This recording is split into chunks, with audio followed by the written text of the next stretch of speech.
Hey everyone, this is Car Ray Rob. Where I'm Ray. And I'm Rob, and we want to welcome you to our new season of Say Hello to My Little Film. Hey there, it'll be just a little while till Ray and Rob spit their spittle. Come on, check out of the hospital. So grab some of your best peanut brittle. This will be a darn good transmittal. And say hello to my little film. And yes, guys, we are back. We are back. With Say Hello to My Little Film. Did we ever really leave? No, we never really did leave. We left 2025 and we That's right. entered 2026. We've entered Season 3. I can't believe it. We are going to do 24 more episodes of Say Hello to My Little Film this year. I'm excited about that. I am over the moon excited. I can't wait to show some movies. We have to be under the assumption that somebody is listening to this episode for the first time. So, Rob, tell everybody what we try to do with this show. Absolutely. On Say Hello to My Little Film, Ray and I take turns recommending movies to the other that we have seen and they have not, in the hopes of getting them to love it as much as we do. And yes, we call that our fresh perspective on a retrospective review. It's your turn to It show is me a my movie that turn. I've never seen before. It's true. I get the pleasure of getting to kick off every season. And I did it last year in what might be considered pure Rob fashion. So I did it with Jim Jarmusch's Down by Law. Black and white, kind of slow, kind of cool. Very, Very you. I'm not. It's an You're art house slow and film. cool. I'm slow and I'm cool. There you go. But I decided. You know what? I got to do something different this year. Okay. I got to do something different this year. And I remember in the year-end special, I said, you know what, Ray? I'm going to push you this year. You did. I did. I'm going to start trying to push you out of your comfort zone. I'm not necessarily doing that with this episode, though. But I am. We get a doing 1 month something, reprieve. A 1 month reprieve. But this is definitely a movie, a type of movie I've never done before, and I'm super excited to show it to you. That I find that odd that this would be a movie you have not done before. It's intriguing to me that you said that. Yep. So let me ask you then, Rob. What do you got? What do you got? What do you got? What do you got? Well, Ray, what I got is, like I said, probably the polar opposite of Down by Law, and that is the 2014 action spectacle John Wick. Oh my! You're kind of putting me on blast again. You've done this before. I was shocked when I found out you had never seen John Wick. I've never seen John Wick 1, 2, 3, or 4. Exactly. I haven't seen any of them. But you're familiar with the movie and and what it's about. It's about killing people over a dog. In a sense, yes. Definitely the first one, especially, yes. So Keanu Reeves stars as John Wick. He's a legendary hitman who ends up coming out of retirement to seek revenge on the men who killed his dog. Love the premise. And it's a fun movie. It is. It's a very fun movie, and it's cool because I'm we're starting with the first one, and the first one definitely feels different than the ones that come after. Obviously, the budget increased with every movie. I'm pretty sure. I guarantee that. Yeah, and with this first one, there's still a bit of a rough feel to the movie that they kind of smooth out in the subsequent movies. Now, I for will better admit, or worse. Well, I will say I like all four. Yeah. Like I don't think there's been a bad John Wick movie yet, in my opinion. But I think this one is just super interesting because it's always where something starts. Sure. You know what I mean? And there's something to be said about that. Is this going to send me down a rabbit hole? I think it will. Yeah. I absolutely think it will because again, Keanu Reeves is great. Yeah. I am a absolute Keanu defender. You hear he's like the nicest guy in the world. Yeah, you hear those stories where it's like people just like walk up to him in bars or whatever, and he's just like the nicest guy in the world. And you're right. You hope it's true. Yeah.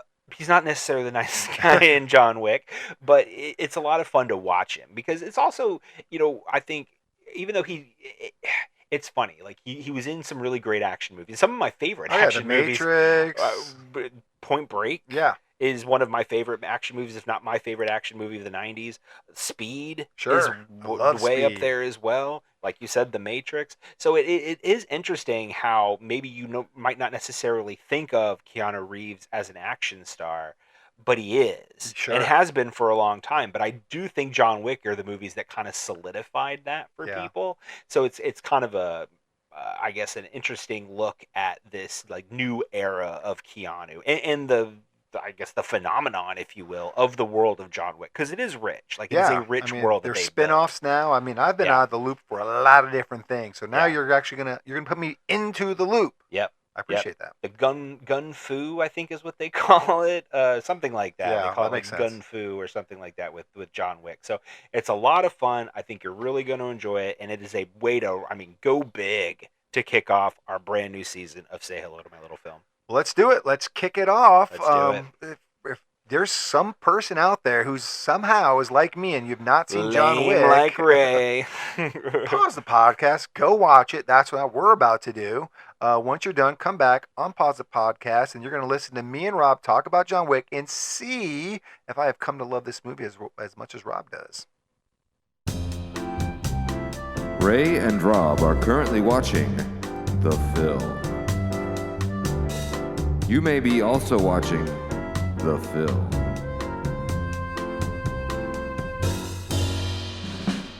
If you're not, then you're listening to me say that Ray and Rob are watching The Film. They'll be right back when they're done watching The Film.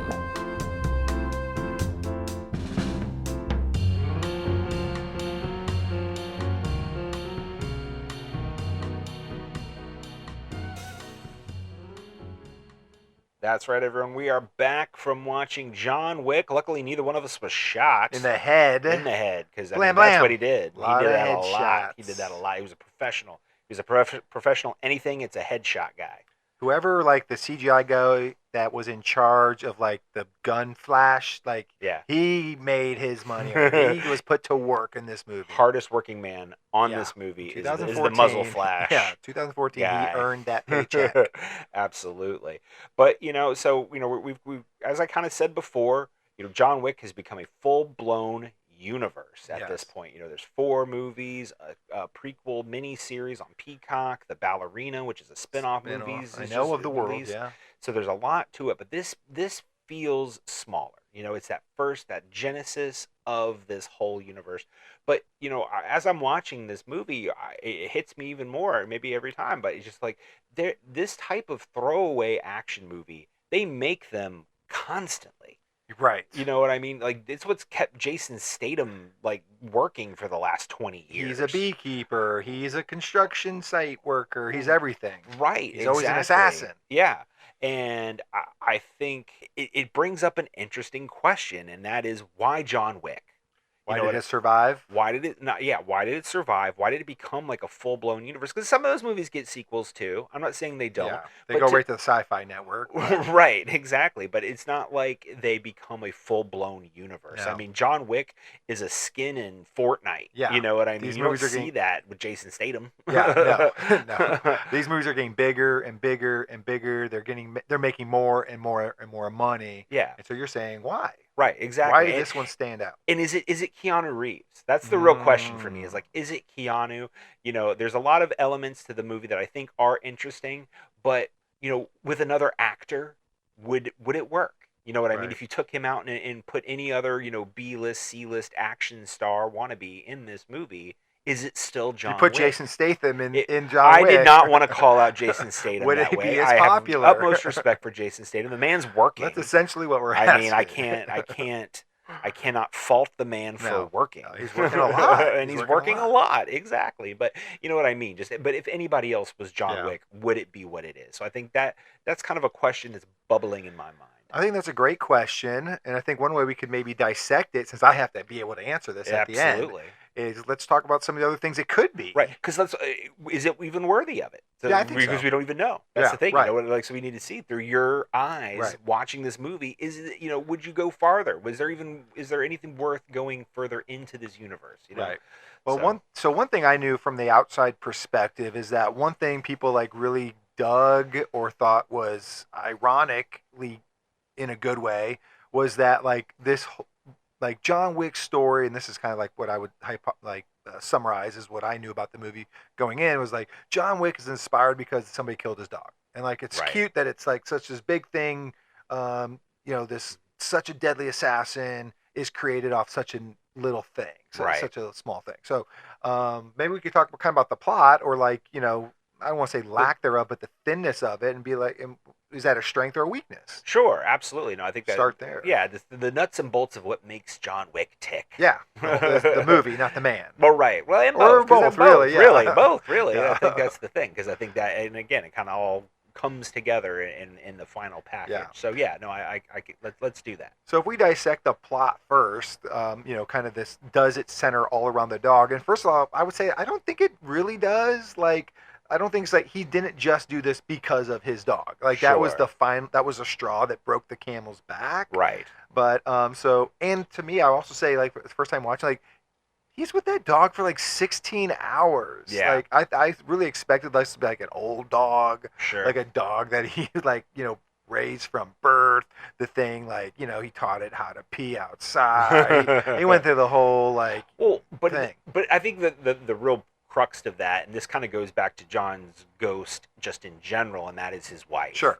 And I think that's the dog is the symbol. Right. It was the final gift. It was the final gesture. And there's a great moment in the movie when Vigo captures John Wick and like has him tied to the chair. And that's really like the first moment in the movie where I think John has any real emotion. Like, you know what I mean? Like big emotion. Yeah. And he kind of lays out what the dog means to him.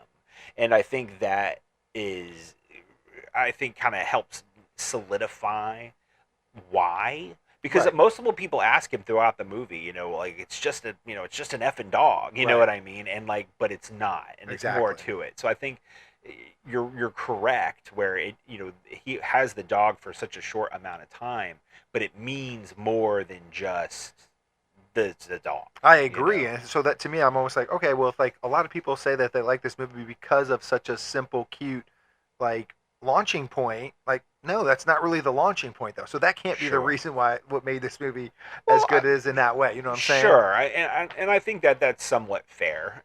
But I do think you can still say that the dog was the catalyst. It was just. But if they just stole his car, right. he wouldn't probably have gone after them with such vigor. I think that's what I was just getting ready to say. Yeah, if they had just stolen his car and not killed his dog, he probably wouldn't have gone on the rampage that he did. But they went that extra step and killed the dog, and it's because Yusuf, or however you want to say his name, is a total asshole and proves it time and time again in this movie. Yeah, I keep seeing Game of Thrones, and I'm like, I wish. I know, Reek. I wish what happened to Reek would happen to you, and it probably will in some way. Such a different character. Yeah. Well, there's a set other ends of the spectrum. He gets captured early and tortured, where this one he just avoids capture. And they don't really kind of go into too much detail about how John Wick's wife died. Yeah. He kind of feels responsible in some ways. We know that, and I'm glad they didn't tie that to Vigo too, because I think that would have been too much. Too much. Absolutely. Like, it would have been cheap. Definitely. It would have been like too like perfect circled. Yeah. So I do. Again, the dog is the launching point. It's not. Then you reveal information and find out that, the wife was connected to this too. Like, no, that'd be way too much. Right. So the simplicity does work for it. In fact, the wife is why he got out, which I think if she's connected of it in any way, it's that. Yeah. Like, because Vigo tells the story. Like, John Wick comes to him and says, "I want to get out." Great There's intro. A woman. Yeah, and that's one thing I really wanted to. I love about this movie, because you're right. There's so many of these types of movies where it's like, oh, this is just an everyman that's also a former assassin or a former. He takes his super kids to spy school or and, whatever. True lies, right? And it's just the reveal of information feels, and sometimes in those movies feels a bit forced. I think the reveal of information about John Wick and the myth building that they do of John Wick before he even does anything, is really effective. Yeah. You kind of really are introduced to him as just a guy. Yeah. He's just a guy. He's, dealing with the loss of his wife and stuff. Mm-hmm. You get to kind of see him, kind of be loving and caring for the dog, and like, feeds it a bowl of cereal, which I'm like, I would like cereal right now too. It's cool. And then you get that first hint of it when like Yosef is like speaks to him or speaks to the dog in German, and then Russian, and he speaks Russian back. And like, oh, there's backstory because not just everybody knows Russian. Right. You've It's got not to have a common. skill set to know Russian. Right. I have a Um, very specific skill set. Yeah. And then when you see the whole Baba Yaga, like Yeah. that story of how Yep. that is John Wick, or it's who John Wick would go kill. Like, Yeah. that was I think a great way to introduce his skill set. Well, absolutely, and it is an interesting pattern. Or I'm sorry, like an interesting just way to tell the story because John Wick at first any sort of like the action sequence is with him getting the crap kicked out of him. Yeah. And his dog dying. Blindsided. Yeah. Right, getting blindsided, taking his dog dying, all of that. So that the John Wick that we come to know through the rest of the movie doesn't show up yet in Right. that moment. No, you know what I no. mean? So and then the reaction to everybody after that is really what helps kind of solidify what you're getting ready to see. So like Aurelio, John Leguizamo's character, Yeah. him, turning Yusuf away when he sees the car because he knows that instantly it's John Wick's car. Sure. And he's like, I'm not. What are Not you doing? touching that. Get the hell out of here. And, Yeah. so afraid of it so much that he hit Yusuf, which could, clearly Right. would have gotten retribution for him in a normal circumstance. Yeah. And then That's the part. Yeah. I love when Aurelio calls Vigo. calls Vigo, and like when Aurelio just Why tells did him you what it hit is. my son? Yeah. He stole John Wick's car. It's like, Oh, and then hangs up. Oh, and hangs Crap. up. And you don't get to see his face. No. I think that's like one of the best parts. Is like you hear "oh," and then you don't get to see his face, but you can imagine the look on his Yeah. face when he's like, "Oh crap! Like Yeah. we are screwed."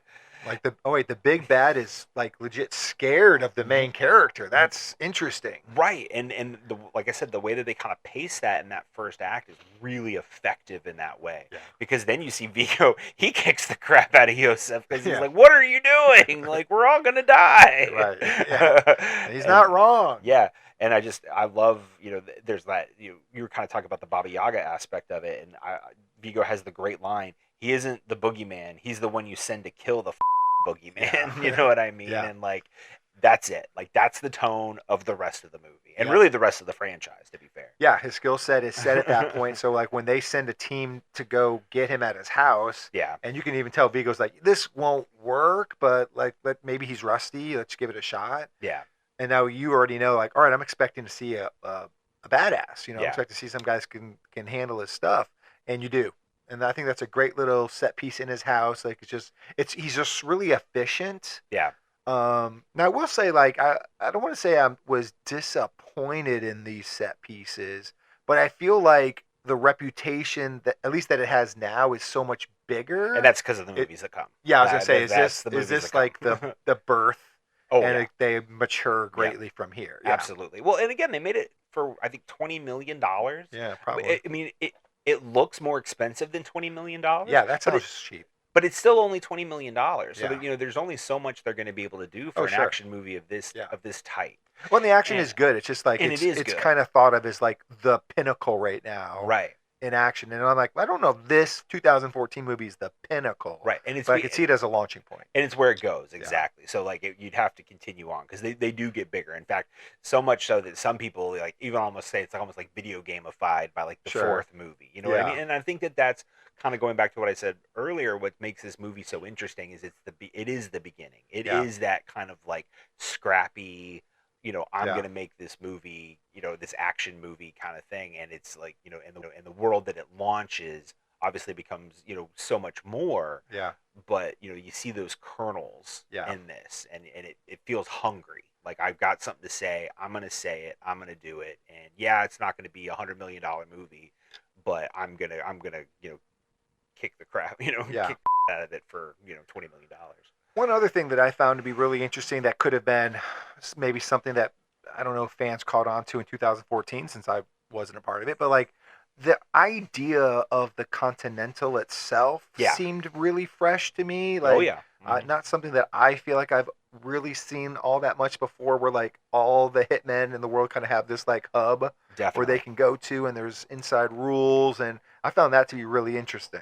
Yeah, I love the Continental. I think they do a lot more with the Continental going forward. Yeah, I would find that interesting. Yeah, but what they do in this, I think, is really effective. Yeah. And it's some of it is kind of just a flyby kind of thing. You know what I mean? Like where you're the money system, like the gold Yeah. coins and things like that. Yeah, they don't really explain. You like piece that together. They don't really ever take time to explain it, other than I think that one time when they're like, "Hey, how would you like to earn a gold coin?" I'm like, oh, that's okay. So Right. this is like currency to them, Right. you know? Exactly. And all the services that they do and like the Yeah. contracts, like they put a contract out on John Wick in this movie, but they don't like there's not much to that. No. In the future movies they expand on what that is and like Uh-huh. how that works within the Continental. Yeah. And it's super cool. Like visually it's really cool.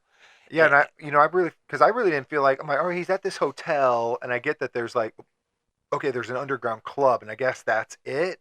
But then like, when he was hurt, he's like, well, we have a doctor on Right. staff, we have this, we have that, like, oh, now I see like what they're really building to with this hotel, and like what it's fully capable of. Right, exactly. And again, with budget comes the Sure. the ability to expand, and that's definitely what you see even in the second movie. You get a lot more of the Continental even just in the second movie. But Ian McShane is great as Winston, Always, the owner. anytime he pops up. I love him. Yeah, Yeah. and he's so good in this, even for the little bits that he's in it. Well, he's the type of actor, if you're going to have a small part that you need to like make like have some like impression with the audience, like get a guy like Ian McShane to do it. He doesn't need much screen time to be effective. Absolutely. And Lance Reddick, rest in peace. This Sure. is like he I think is a center linchpin, if you will, Sure. of John Wick, of the whole franchise. So he's not in it very much, and in this, like he's just at the desk the Yeah. couple times Is he when even walks up there. named? I don't think. I He's don't think named. I don't think they do name him in this, but his name is Sharon. But you find that out when you like watch more of the movies. Yeah, okay. So again, it all kind of becomes more expanded upon. But just the idea of the rule, like you said, like kind of the rules. And like there's very strict rules about the Continental. You have a membership; it can be revoked, as Perkins found out the hard way. If they don't just like revoke your license, like you losing your license is losing your life. Right. So there's a lot to it. There's a whole world, but the Continental, it is very interesting, and I think I've seen more. It's always like this though. It's always like this when a movie does come up with something that is really cool like that, and then everybody kind of like has to do their version of it. it. I know this movie isn't necessarily the same, but I think a lot about Bullet Train, which David Lecht, right? I think he did. I think he did Bullet Train because he did one of the John Wicks, maybe multiple of them, but before he did Bullet Train, and I feel like there are definitely elements of that kind of carried over into Bullet Train. Yeah, where it's like these interesting characters, these interesting hitmen, and you know what I mean, and stuff like that. He did. I'm going to see which one he did. He's produced on the first one. Oh, I guess he actually never did direct. He did. So they say he co-directed with Chad Stahelski. He's the guy. Whatever you say. Right, but he did Deadpool 2 and Bullet Train and stuff like that. So I guess he was some sort of like coordinator, if you will, on John Wick. Yeah, because looking at this, David Lecht is a producer, but he's not listed as the director. It's just that Chad Stahelski. But if you go to David Lecht's page, it says that he co-directed it. So. I say that I'm a director, whether I was credited or not. Oh, right, see? exactly. He wrote that. He went onto the wiki page and he changed it himself. But either way, like I said, you kind of see this stuff, where it was like, Harry Potter hit big, so now every YA novel in the world had to be made into a movie. Right, exactly. Go to a school, Exactly, 100%. And I felt like John Wick's kind of the same way. Sure. Yeah, that makes sense. Hollywood is always chasing trends. They usually don't notice what actually works in the movie and pick the wrong things to chase. Yeah. But, yeah, I definitely think the Continental was cool. I thought Miss Perkins was cool, too. Mm-hmm. Like, I think she kind of snuck in. I'm like, okay, I wonder if this is like a sequel character. Because she seemed very innocent, like passing by. But obviously, like Adrienne Palicki is pretty big actress, really good action star.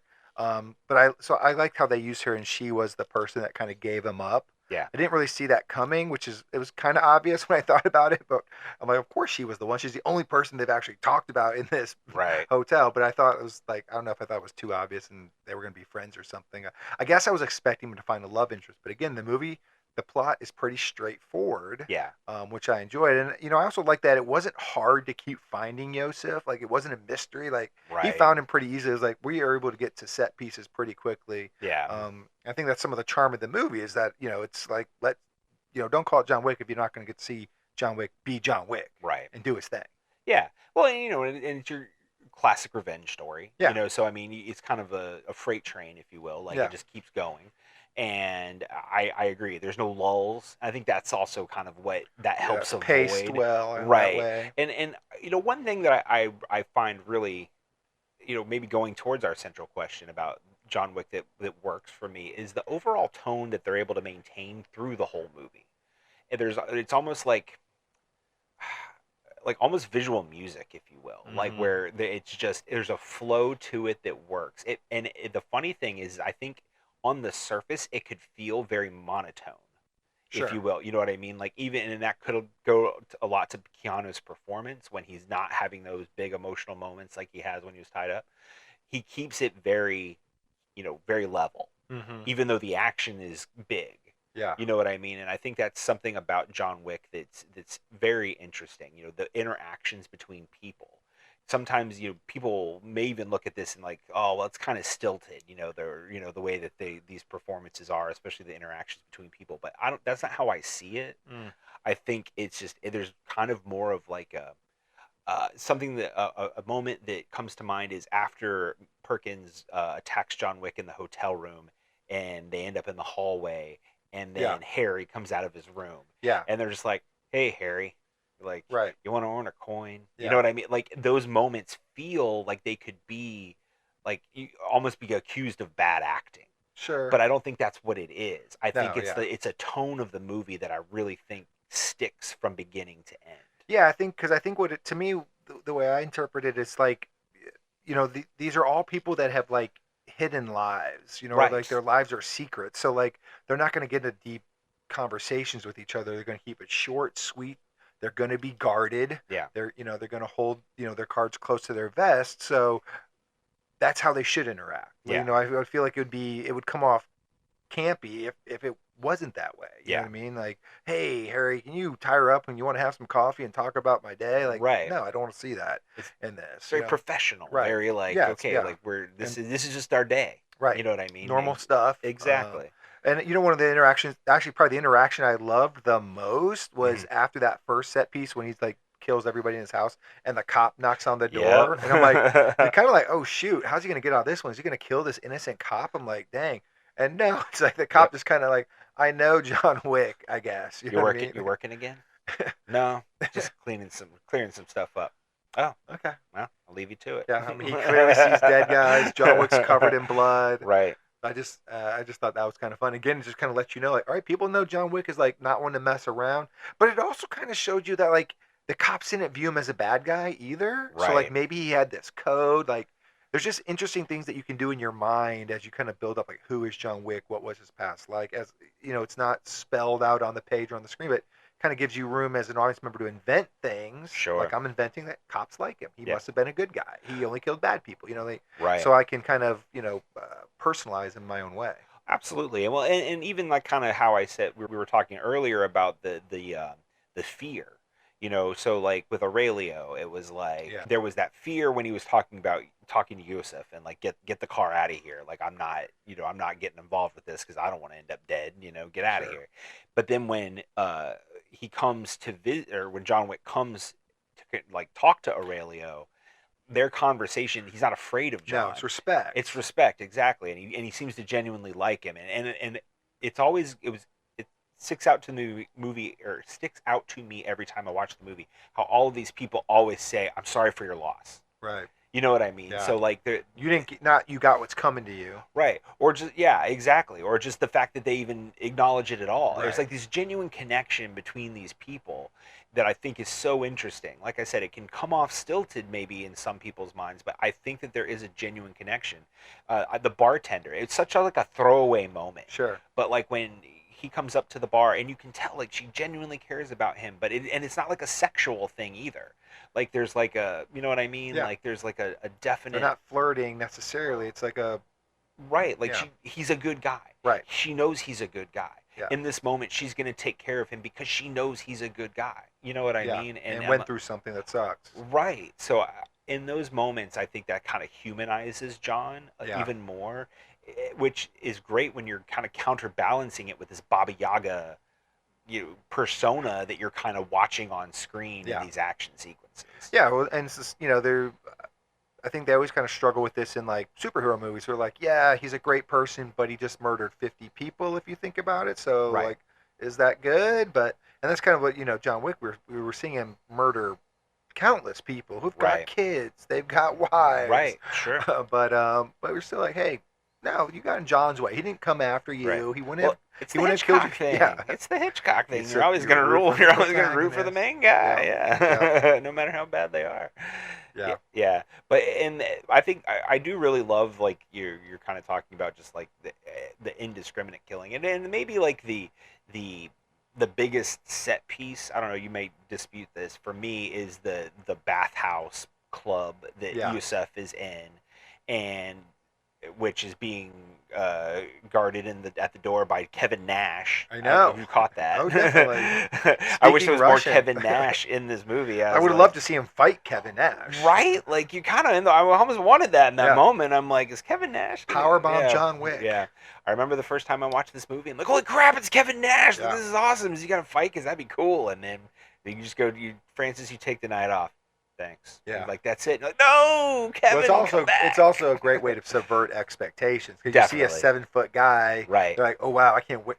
Just like I felt like I Right. can't wait to see John Wick fight him, And and that's a then he great does point. it. It's a great point. It's one of those. There's a lot of subtlety in this movie, which is Yeah. I think is really underappreciated. And I think or maybe just very much appreciated because Sure. again, it goes off to a whole thing. But like it, yeah, you're right. That moment exactly. It makes all the sense in the world because this guy, this huge, assuming guy, yeah. is like, no, okay.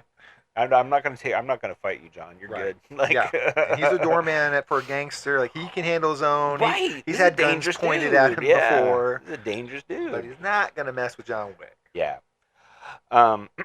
But that sequence, there's a lot of interesting parts of that sequence. I think they use the space well as he kind of like moves through the bathhouse, trying to get to Yusuf, and then obviously Yusuf escapes, and then you kind of get this. What I wrote in my notes is kind of like the level 1 boss fight, Yeah. which is like whatever his Guy that main does shoot lieutenant him. is. Yeah, and Can't remember what his name is. and it kind of ends in a draw. But it's a good fight. It's a good set piece. It ends in a good way where he kind of dumps him off onto the dance floor from the balcony. And That looked like it hurt. that did look like it. Of all the headshots and stuff, I'm like that. I think that might have been the most painful thing that happened in this movie. You don't Yeah. feel a headshot, but John Wick felt that. Yeah. But it also, I don't know why, it actually ended up, it leads to one of my favorite parts of the movie, which is when John Wick gets the phone of Yusuf's friend who he killed in the bathroom or whatever. Yeah. And then after the fight is over and John's like left, Yusuf tries to call the phone and find out where his friend is, and Yeah. he's like, he's dead. Victor's dead or Yeah, something. Victor's dead, and he's like, everything has a price, Right. which was the callback to the line that Yusuf said to him at the gas station Yeah. when he was trying to buy Buy his his car car. from him. So again, that's a moment that would totally it's total cheese. Like Yeah. as far as like these movies are going, they're built on this moment. Like those one-liners, these movies are built on that, and they can fall flat, but this one just didn't. I love that moment. because it's actual callback. It's not just him saying a funny pun or Right. something like "you got the wrong number this time." You know what I Right, mean? It's yeah. something that actually had merit. yeah, And also too, like I kind of liked in that conversation, like he says that one line, then he like hangs up the phone and throws it down. He's not like, "Where are you? Where are you going?" Right. He's like, "I'll find you. I don't need you to tell me where you're going. I'll Right. find you." Like it's just that confidence in his own skill set. absolutely. And that brings up another great moment in the movie, and this is a separate moment, but when Vigo calls John after he finds out, Yeah. obviously, that, Yusuf's, what Yusuf did, to kind of like maybe bargain with Yeah, John, like, sorry, let's not a do big this like deal. we're professionals, blah, blah, blah, whatever. And like John Wick doesn't say a word Right. on the phone.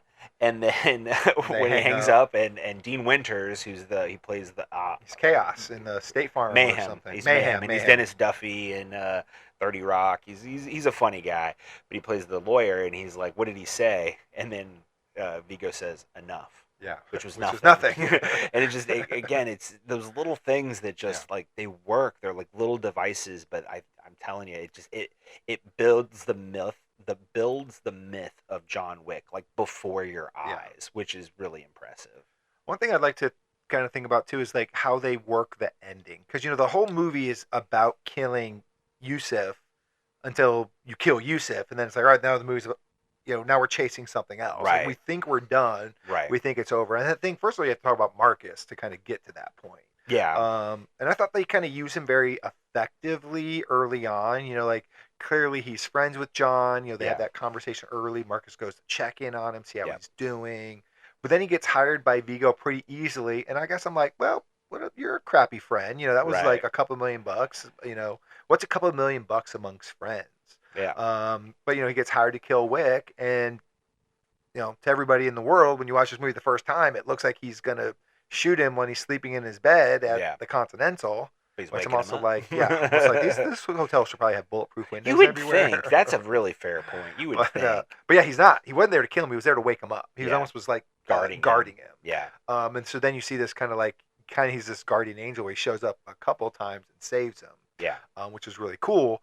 But then that leads to, okay, well, once Yusuf's dead, the movie's over. Well, it's not over for Vigo. You know what I mean? Like, Vigo's not done yet. And so he gets his hands on Marcus, and then kind of restarts this whole thing where it's like, all right, well, now the movie's going to end with killing Vigo. Right. It's just again, revenge begets revenge begets revenge, and I think that's kind of something that the John Wick movies I think explore going forward. Yeah. Is just the infinite spiral of this. Yeah. Because I mean, each movie kind of spirals off of this one in that way, and because I'll say, like, I wasn't sure if Vigo was going to be like a legacy villain, like he was going to be like I wasn't sure if he was going to survive this movie for the whole, for much of it. Right, which is good because I mean you don't want to know the ending, but so that I mean I think that's a compliment, if you will, but and I think that's kind of maybe kind of again going back to our central point about why what makes John Wick special, and I think there is part of that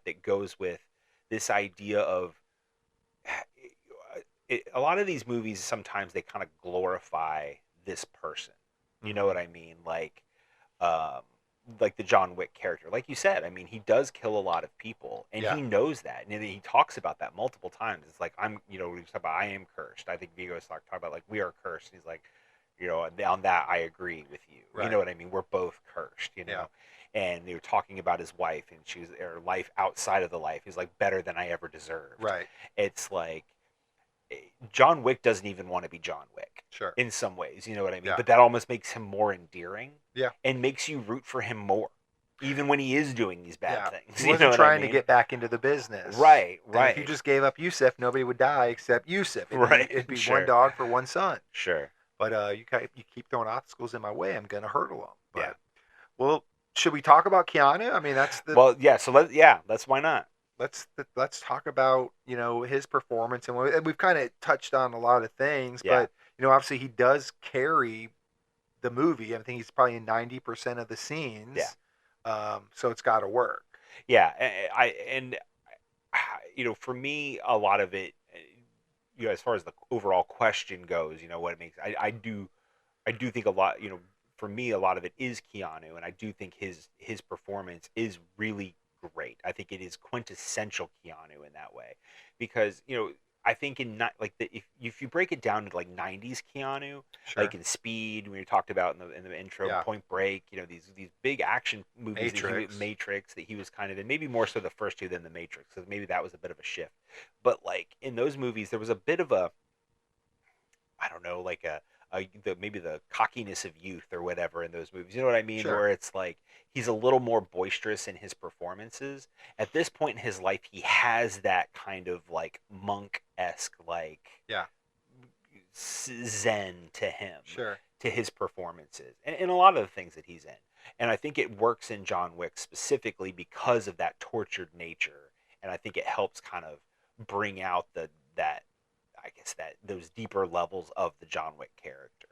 Yeah, it's I guess it would be hard for me to, I think, characterize his performance in like a word or two, because like I'm not going to say that there's like an abuse of subtlety necessarily, because it's pretty straightforward. Sure. Like, John Wick is pretty like, I know he points north, like he's point north. He knows what he's doing. He's Right. like, so he doesn't get himself in a lot of situations where like subtlety is there, but there's enough, Yeah. like it's like when people keep saying like sorry for your loss or are you back, there's just enough of like he brushes those comments off, Sure. which I think is it's good. Like we already, we said like they're supposed to be guarded individuals. Like Yeah. they have built a life on not saying too much and not giving Right. away stuff. Right.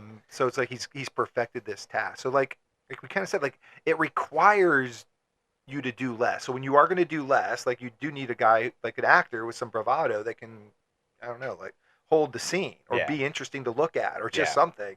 And I know it's hard for me to like characterize. Maybe if I watched a couple more of the movies, I would like feel like I have it more nailed down what Keanu's doing. Yeah. It's good. I'm saying it's good, but it's hard for me to maybe characterize why it works so well with just seeing the first one. Sure. Yeah, and that's fair because he does kind of expand on the character more. But I think for me it comes out in those moments like I mentioned earlier.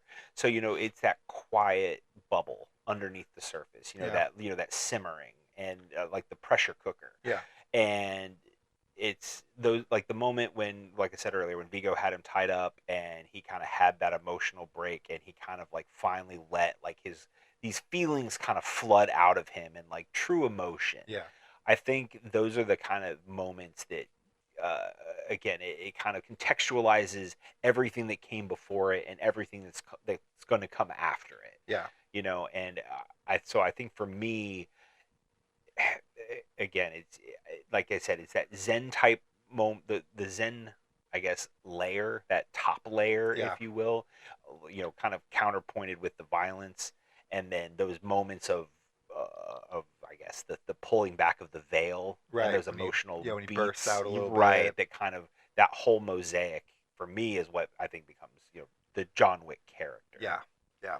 I also like that like he like his motivations to him, like it seems like once he's made the mind up on what's right or what's fair or like what's going to happen, like there's no talking him out of it. Like he trusts his like he trusts his gut in that. Like you mentioned when Vigo calls him to negotiate, Yeah. or maybe he's like, no, there isn't a negotiation at this point. Like this is what's going to be right. Right. I'm going to, I have to kill your son. I just have to do it at this point. Yeah. Just like with the car's not for sale. Everything has a price. This car is not for sale. Like, right. He once his mind's made up, it is what it is. And so I kind of find that to be a quality that I like too, because it just shows that he trusts himself. And I think in a world of being a hitman, assassin of some sort, like just for hire, you just do whatever you're told to do. I kind of like this idea of a guy that has his own morals and follows them pretty strictly. Yeah.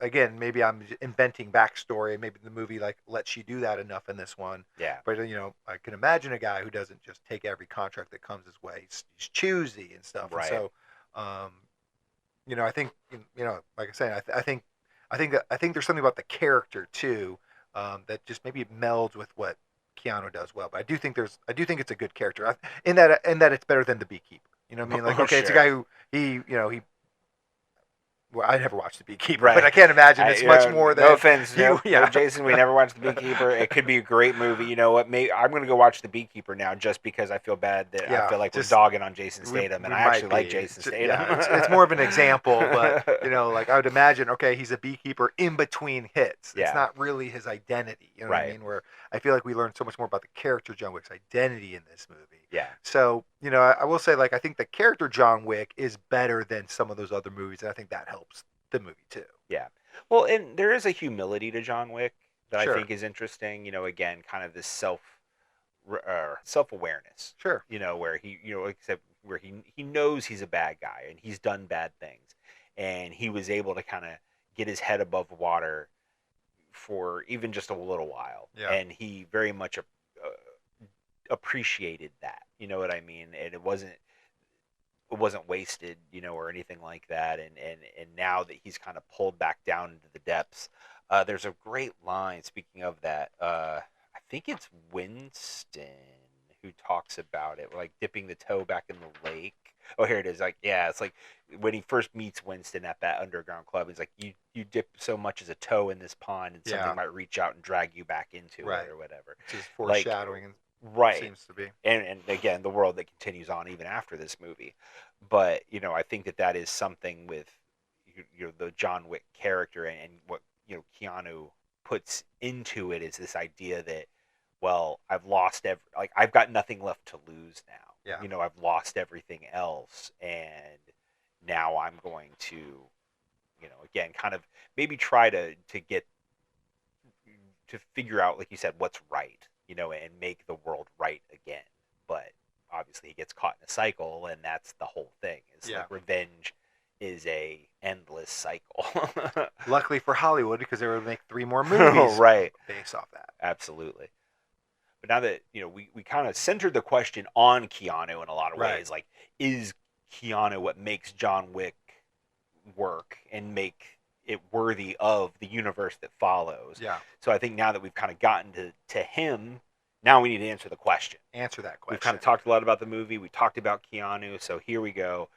What do you think? Do you think, now being fresh to this universe, not having seen anything to come, because that's kind of the thing. It's like, if you're in your shoes, it's like, do you go forward?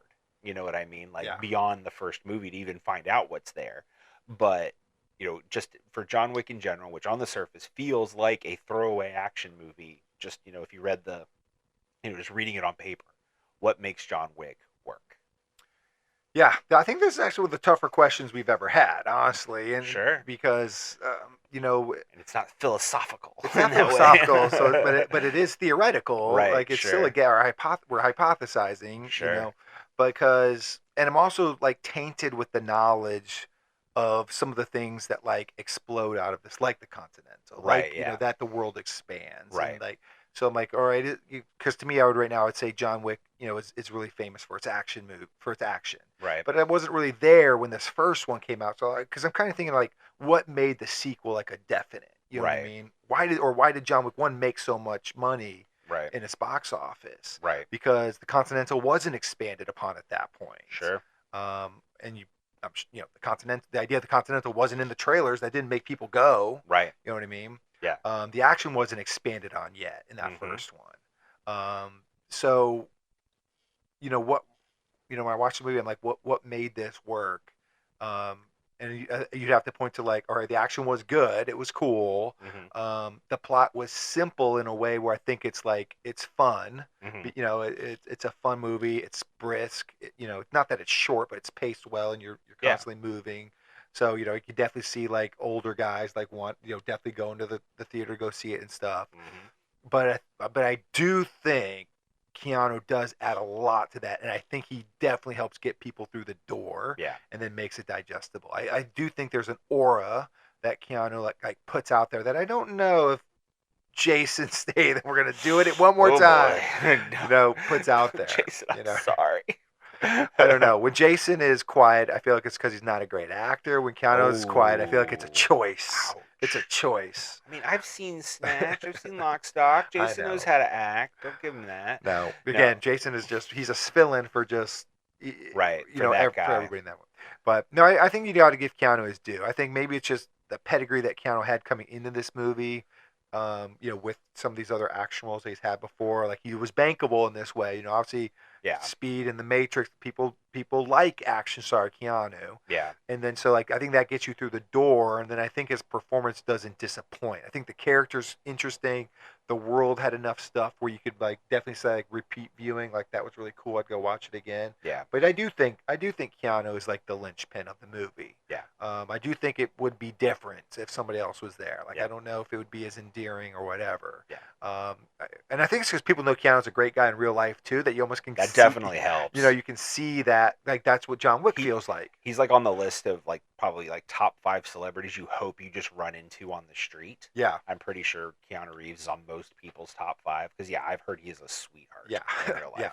So, I don't think it was like, all right, there's 5 of these movies released a year, like random throw at, random spin of the, bottle at, which one of these is going to be successful, and it happened to be John Wick. I don't think that's true. Yeah. I think the majority of the success you'd have to give to Keanu. Yeah. I absolutely agree with you. I do not believe John Wick would be what it is today without Keanu Reeves. I think if you put just some other action star in there, it would not work as well. I do think that the world is there even without him, but like the you world's said, still it going to was be cool, right, and that kind of promise of what could be if you kept going and making movies even without Keanu would still be there. Yeah. But I do think that Keanu is definitely what ultimately is the glue that makes it all work, even with this world. And I think you kind of see it because I do know, I heard the show was, I had never actually watched the Continental miniseries, but I heard it was fine. And I heard the Ballerina was fine. And it didn't do as well. Like, Ballerina did not do as well as the John Wick movies have been doing. I heard it was fine and it's decent, but I didn't monetarily do as well. Right, what's missing? And I think I go back to Keanu, and you're right. I think there is an aura about Keanu Reeves, and I think it works in John Wick. I think his, like I said, that kind of quiet zen. It makes that character kind of sing on screen, and while the action in this movie is tamed. Good, it's the smallest version of what's to come. It's still, again, like kind of said earlier, that promise of what it could be and what could come if you kept making it. Yeah. And I think, Keanu is what sold that, and made it so that they wanted to make more movies. So Keanu is what makes John Wick work. I think that puts us where you have one more question to ask me. Maybe even a more important question. I mean, some people say it's more important. I don't know. The one we've just answered, I thought was pretty important. It was tough. You said it was tough. Exactly. It was tough. So I don't know if this one will be tough, but we're going to find out. And it's not. Oh, it's not? Okay.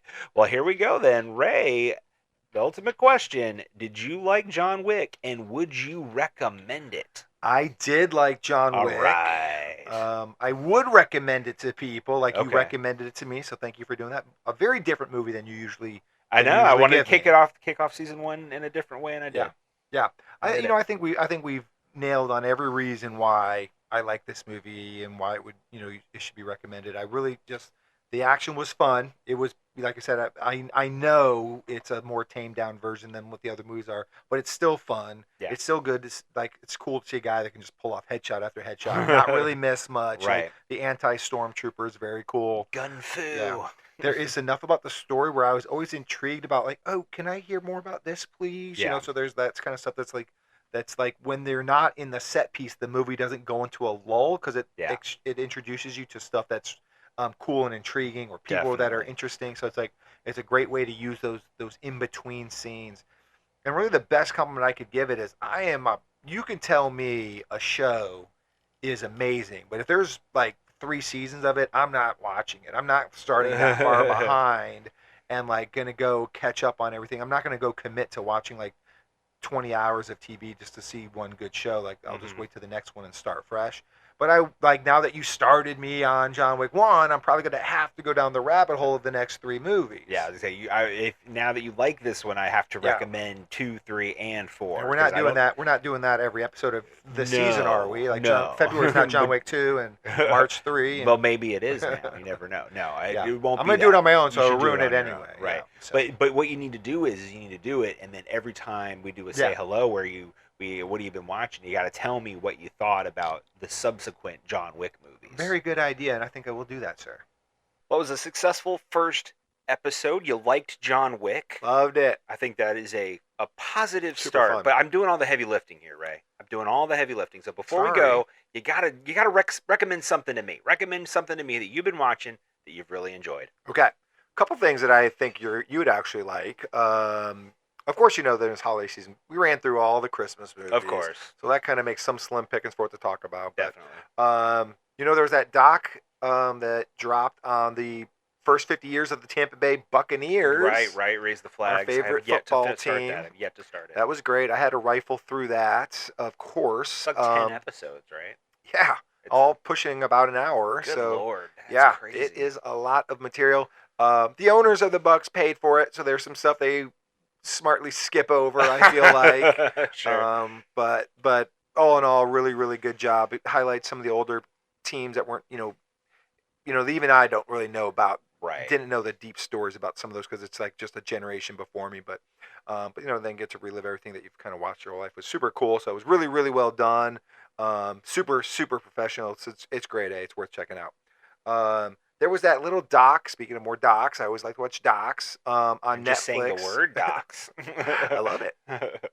Is Breakdown 1975? Yeah. Okay. Yeah, that movie that kind of this glorifies every movie that was made in 1975. Everything after 1975 sucked. It was only it was the last year when there was a good movie. Yeah, but I know we were kind of worried that it was going to be like these are the only things that are good and kind of come off as snobby. Right. And I don't really think it did. I think it was more That's about the culture of that time and then speaking to that culture. And even the culture, like we've talked about it on this show about like New Hollywood around that time, and like not having to like you could have a movie like you could make a One Flew Over the Cuckoo's Nest, and it would be like the #1 movie in America, even though it's about a pedo in a mental hospital. Sure.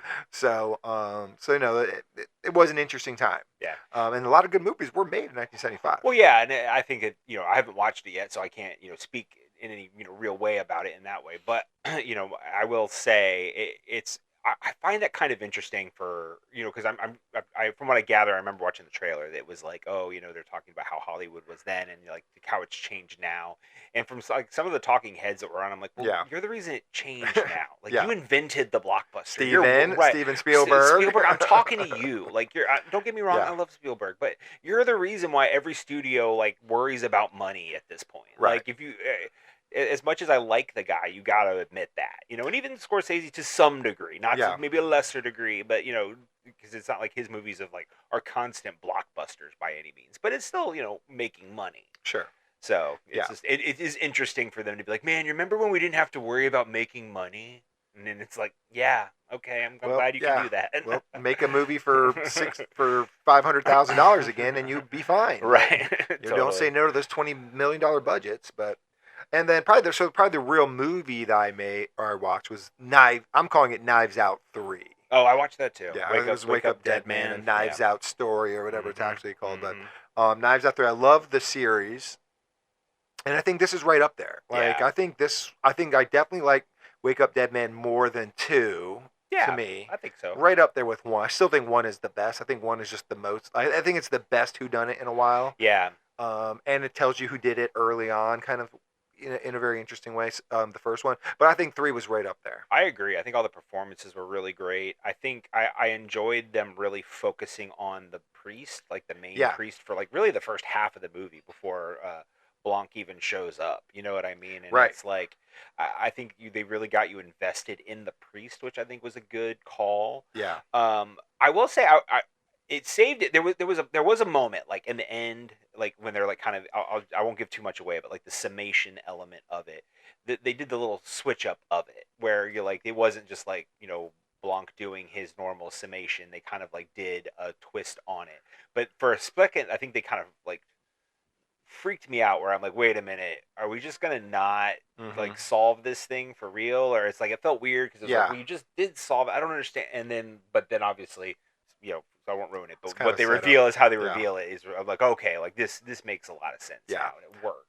I was kind of glad. I kind of felt like this was, the Murder on the Orient Express. Like, I kind of felt like this trilogy of Knives Out was kind of following that beat for beat, whereas like the first one, then the one on the private islands with the big cast, and then the scary one. Yeah. But this one really like it does revolve around a church, but it wasn't like ghosty. Like they didn't do anything with ghosts or something. So I felt like it totally felt plenty different enough from the Murder on the Orient Express series. But, yeah, I can agree with that. Yeah, but that's kind of the stuff I've been chunking out, like I said, other than all the holiday movies. So how about yourself, though? Well, like I said, I did watch that, which, so I'm with you. I'm kind of slow going, kind of getting back in. So we did watch that. I watched another movie on Criterion Channel that I had been meaning to get around with called Cloud. Mm-hmm. It's a Japanese psychological thriller about this guy who is he becomes an online reseller.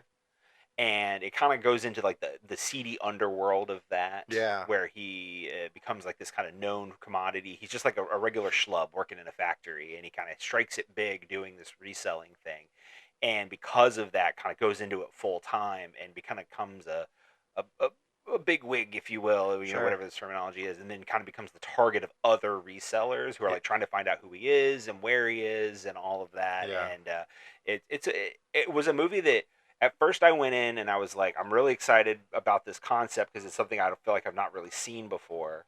And then I was like, I started to feel a little underwhelmed, but then it really picked up, like Okay. in the second half of the movie, and I'm like, oh, okay, like this is really The setup cool. was worth it. Yeah, absolutely. So that was one that I definitely recommend to people. It's Kiyoshi Kurosawa is the writer and director of it, and it's very good. Cool. I also finally finished season 1 of Welcome to Derry. Oh yeah, I haven't really got to that. I don't know if I will. Yeah, it's such an interesting show because there are things that I think they really just knock out of the park.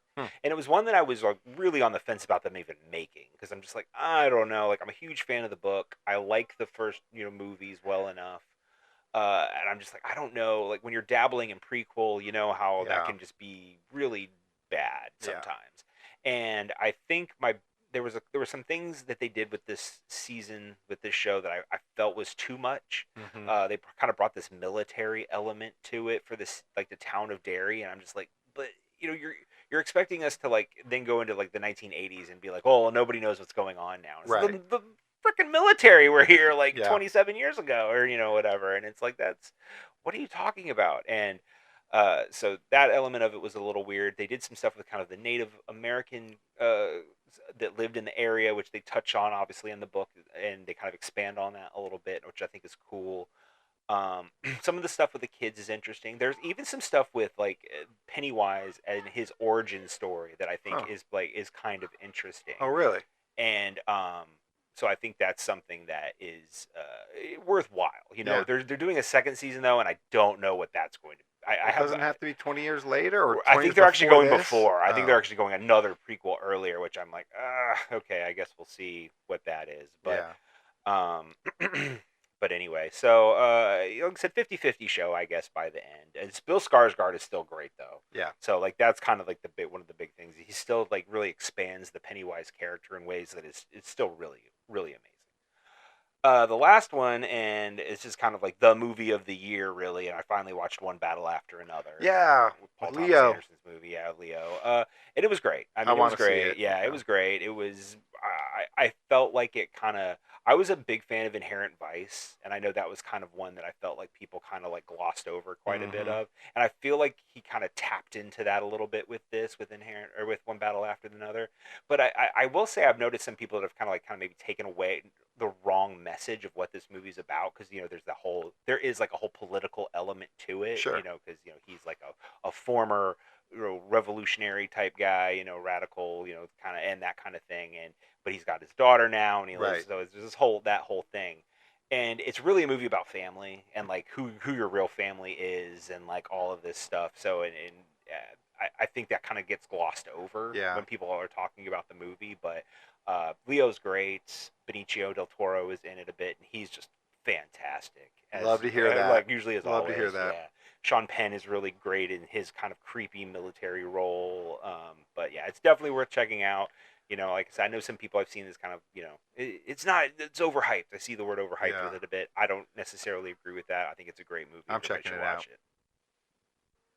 All right, Rob. Well, one more time, thank you for introducing me to the John Wick universe. You are very welcome. I'm not going to thank you for the next 8 hours that I'm going to have to spend watching all the sequels and stuff. So we're done with our conversation. But if the audience would like to earn a gold coin, a figurative, gold I'm coin. definitely not sending anybody a gold coin. No, I don't even have one to metaphorical. Send All they I have am to not a do hitman. simply, and then you get 1 gold coin per. If you like the God. podcast, subscribe to the podcast if you haven't already done so. Leave us a 5-star review. We'll also read it live on air someday if you do. In addition to the gold coin. Of course. And then if you guys want to email us at carrayrob@gmail.com, feel free to do so. And if you want to reach out to us on Blue Sky at Carrayrob, go right ahead. Absolutely. You can also follow us now on Facebook at Car Ray Rob Podcast Network. See what all we're doing over there. If there is a comment section on whatever platform you are on, by all means, use it to make fun of Ray for the fact that he is taking this long to see John Wick. I do not know why I do the things I do. I don't know. I don't know either. But we will be back next week with our first episode of 2026 of A Copy of a Copy, where Yes. Ray and I are going to be maybe solving the biggest battle going on over this last 30 days. Yeah. Well, one of them, yeah. One of them. That's fair. One of them. Is Battle Royale just a ripoff of or is Hunger Games just a ripoff of Battle Royale? Is Quentin right? Is Quentin right? It's the question of the episode. I already have my thoughts. I've not seen Battle Royale. Because So. I've seen both. But I'm not going to tell anybody what I think now. But it is going to be an interesting conversation. Do so in the podcast. That's why we're doing it. Definitely. I'm going to save it for that. I'm going to save it for that. But then we will be back in 2 weeks with Ray's first episode of 2026 of Say Hello to My Little Film. And I'm prepared for disappointment. Do that. I want you to come in with low expectations. I'm rock bottom. I'm gonna base my selection a little bit off what you did here. Really? It'll affect it in some small ways. In some small ways? I'm gonna pivot. Interesting. But, okay, well, yeah. I'm curious to see what you're going to do. Still excited about it. It's good. It's a good pivot. What makes me more excited about it? Because, like I said, rock bottom expectations. But then we will be back at the end of this month with our first episode of 2026. I want to say it one more time, of Hello Movies, My Old Friend, where Ray and I are going to be revisiting the Tom Cruise, Nicole Kidman sports. Can we call this sports? Thriller action Classic? movie? I don't know. Days of Thunder. Yes, sir. This movie will hold up. I guarantee it. It will hold up. We can hopefully kick off the year right, because last year not so solid throughout the year, not so consistent. No. That's the word I'm looking for. But you are not going to want to miss any of it. But until then, this is Car Ray Rob. Where I'm Ray. And I'm Rob. And remember, be defined by the films you love, not the ones you hate. Hey there, it'll be just a little while till Ray and Rob spit their spittle. Come on, check out of the hospital. So grab some of your best peanut brittle. This will be a darn good transmittal. And say hello to my little film. Hey guys, Ray here with a little stinger for what I'm going to introduce Rob to first in 2026, and it's going to be the 1964 movie Failsafe. This is a Cold War movie about trying to avert nuclear war. It's got a great cast. Henry Fonda, Walter Matthau, Frank Overton is really great in this movie. So I really think Rob's going to like it. I think there's going to be a lot to talk about. So I can't wait to start 2026 this way. So if you haven't checked out Failsafe in a while or ever, go do it. It'll be worth it.